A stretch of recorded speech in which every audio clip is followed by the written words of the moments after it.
Hey guys, in this video I'm going to show you how to make a NovaBot referral link. If you find this video helpful, please consider to like this video and subscribe to my channel. In saying that, let's just jump straight into the video. Alright, so what we need to have Telegram installed on our laptop or PC, and then from there open up a web browser. Now from here we will need to type in click.tradeonnova.io. I will leave a link in the description. Now once we're here, we need to connect this website with Telegram, so click on connect and it's going to bring you here.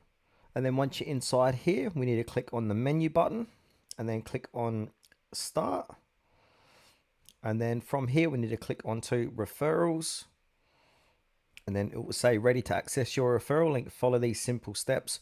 Follow at Trade on Nova and turn on post notifications, and then retweet this tweet. Click continue to access your link. So now let's go ahead and do this. So we need to follow at Trade on Nova. It will say open this link, so click open. All right, so I'm going to follow them.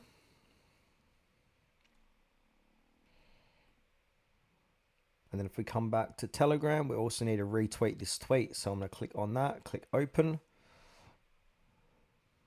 And now I need to go ahead and retweet this post here. So I'm going to click on the repost and repost. Got it. All right, now I head back to Telegram and then click continue to access your link. So click continue. And now here's your referral link. So you can go ahead and click onto it, a copy to clipboard, and then start sending out that link to get referrals.